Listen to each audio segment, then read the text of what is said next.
built over the last few games. But, Cecil, I want to talk some Broncos here.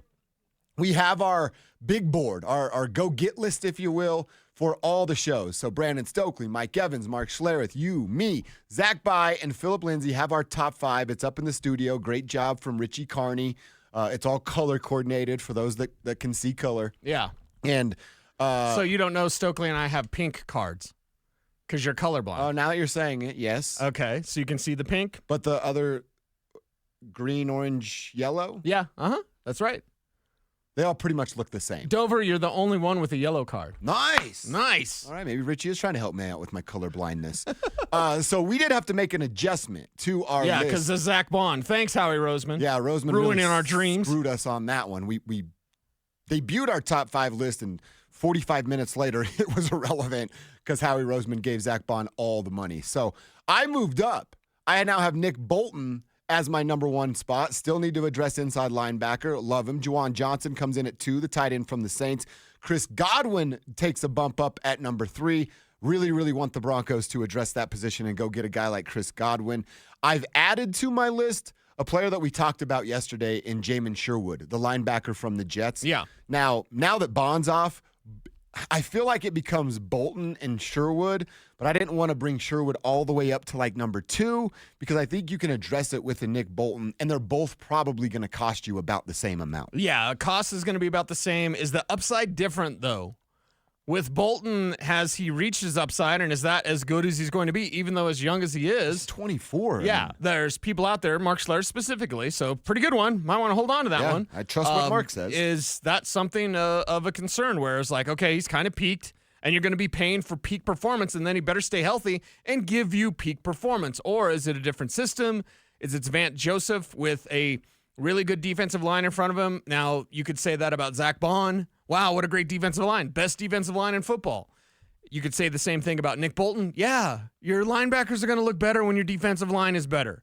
So if you're the Broncos, whether it's keeping DJ Jones or drafting Walter Knoll or whatever, like, you've got to figure it out. Jordan Phillips is my guy if we're going defensive lineman there. But, like, that's something to look at as number 1 for 1, 2, 3, 4, 5, 4 of us? 4 of the 6 have inside linebackers the number 1 addition. Mm-hmm. It matters. That's important. Oh, yeah.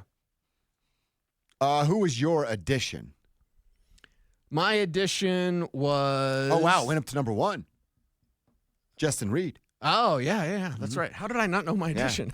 Well, you talked about Justin a little bit yesterday. And of course, number 1 for both of us was Zach Bond. But Justin Reed now, because safety, middle of the defense is where you're going to have to spend some time, and is safety. And that's based off our conversation with Mike Kliss yesterday. You can hear it on our podcast and Denver Sports app. Everyone get the Denver Sports app. We appreciate that. I appreciate they updated our headshots. Yeah, nice. Finally. I look at it and I go, if Mike Kliss is saying safety could be addressed in free agency, there is no better safety available than Justin Reed. So Reed is there. I know Mike Evans had Justin Simmons. Simmons isn't coming back, Mike. He might be number 5 for you. Yeah, he did. But if I was Sean Sean Payton and I was numbering free agents, Simmons might be number 100. That's a guess. I'm a total guess there. But, like, I don't think Sean Payton's real keen on bringing back Justin Simmons. Okay. A great guy, great man, certainly. But Sean Payton, has different ideas. And look, I mean, Justin Reed's better than Justin Simmons. Yeah, exactly. It's going to cost you more because of the skill set, but I don't know. Maybe Mike just in his feelings when he made the list. Probably. Is it an emotional pick there? Yeah, probably. And it's the thing of where, 1, Sean Payton's not in his feelings, and 2, they got to go win. They've got to go win and win as soon as possible. What's the timeline? The timeline is now. When can they build a champion? They've already started. Bo Nix accelerates things. Bo Nix makes the offensive line look better, which is fantastic, but Bo Nix makes them look better. Bo Nix is going to make these receivers look better. If you can get a ground game, that's going to open things up because you can't stack the line to stuff the run, or Bo Nix is going to slice you up. So the accelerant that you have is Bo Nix. You get a Justin Reed in free agency, you take care of the safety position, and then P.J. Locke as a backup. That's fantastic because then you have depth in case of injury. Brandon Jones gets a little banged up. Justin Reed gets a little banged up. You got P.J. Locke coming in. I think that's a great move for the Denver Broncos to address middle of the defense, defensive line, inside linebacker, and safety. Yeah, I Don't mind it at all. I really love your fifth is like Poona Ford. If it's the fifth player that they're going to get, Yeah. they've done pretty damn well through free agents. Yes, and Poona Ford at defensive tackle, you steal him away from the Chargers. Oh, so we're stealing from the Chiefs and the Chargers. It's steal from the Chiefs and the Chargers, right? And then you make yourself stronger, and Poona Ford is a guy that's very stout, very difficult to move, and then your linebackers are going to look better. If you keep Alex Singleton, he's healthy, he's going to look better because you'd have a guy like Poona Ford just being a space eater, really. Any of these names that jump off from the other shows? We talked about Justin Simmons from Mike Evans.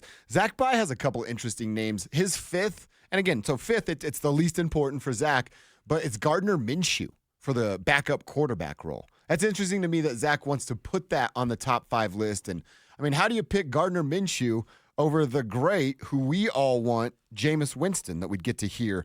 Well, I guess we wouldn't get to hear him, but once in a while he'd say stuff like this. I just think we were prepared. You know, one thing my trainer, he told me, he said, what did he say? He just told us to be prepared. Gardner Minshew ain't never dropped no gems like that. Right.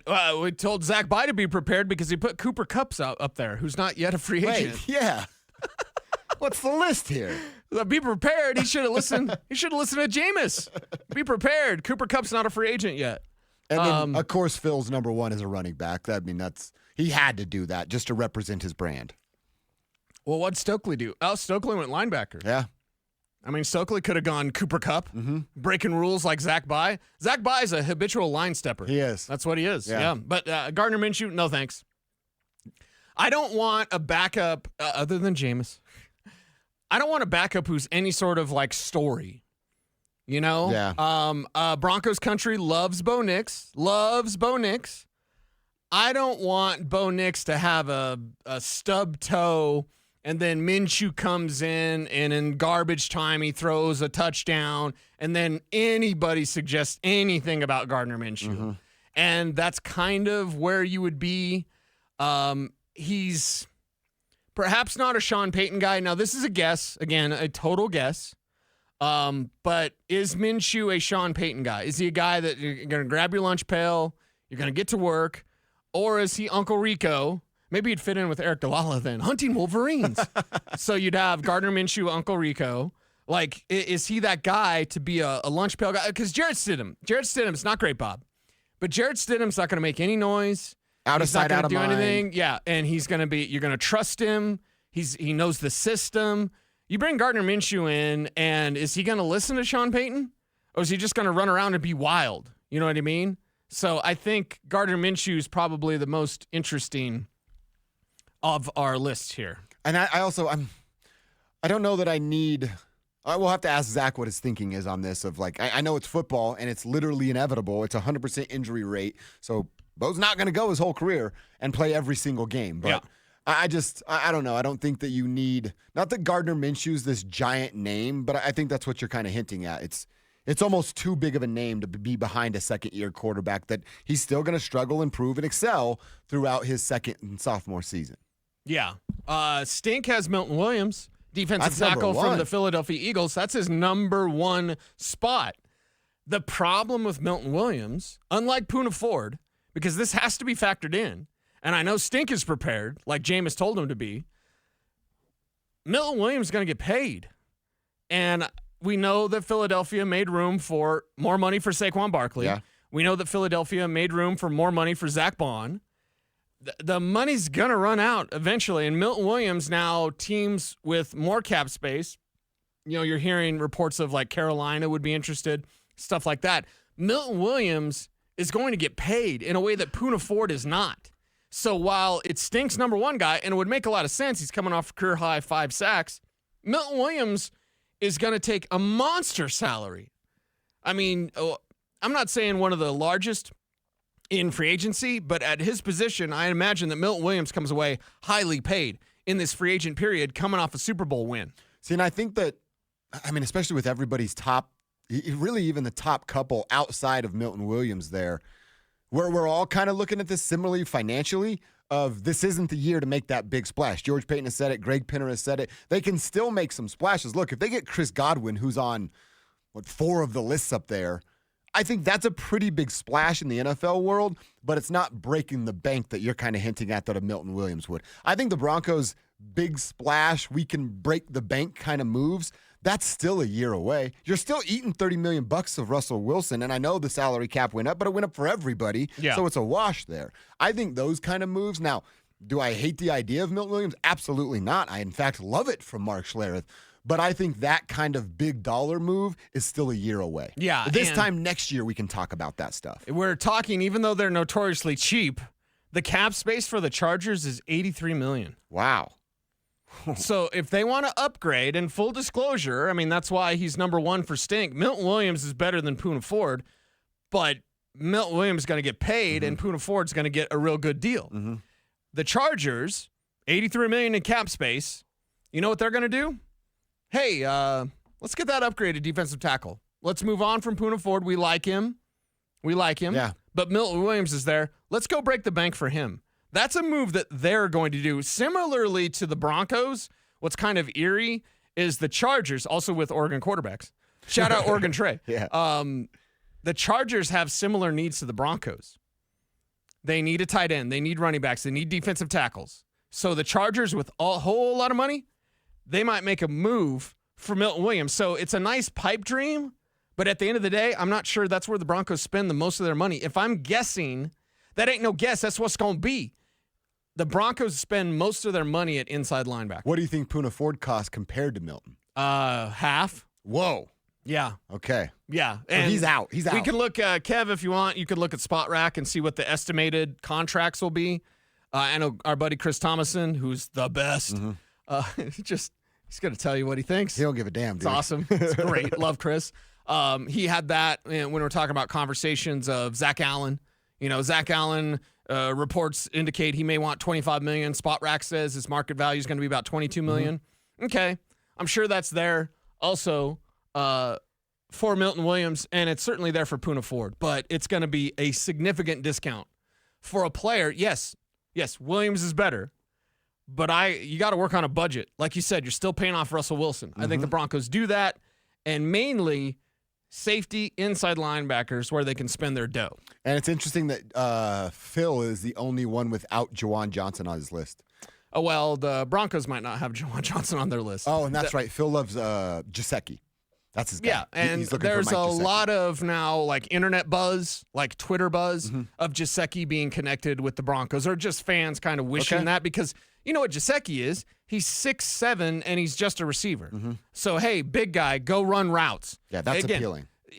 And I go back, and Gesicki's no Tyler Warren, and Colson Loveland's going to be better than Gesicki. But I go back to the whole, we don't need any blockers. Hey, Adam Troutman, what are you doing? You're blocking? Okay, done.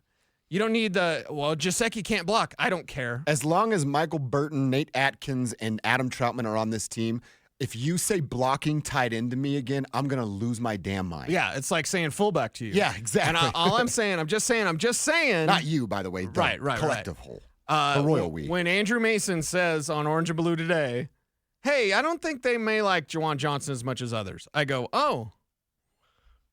He wouldn't just say that. Yeah. You know what I mean? Yeah, you're exactly right. So just have your radar up on that one. Could totally sign him, and it's another Saint, and it's the greatest thing ever because New Orleans is the best. Maybe that's not the case. Wow, a Saint that maybe Sean Payton doesn't want to bring in.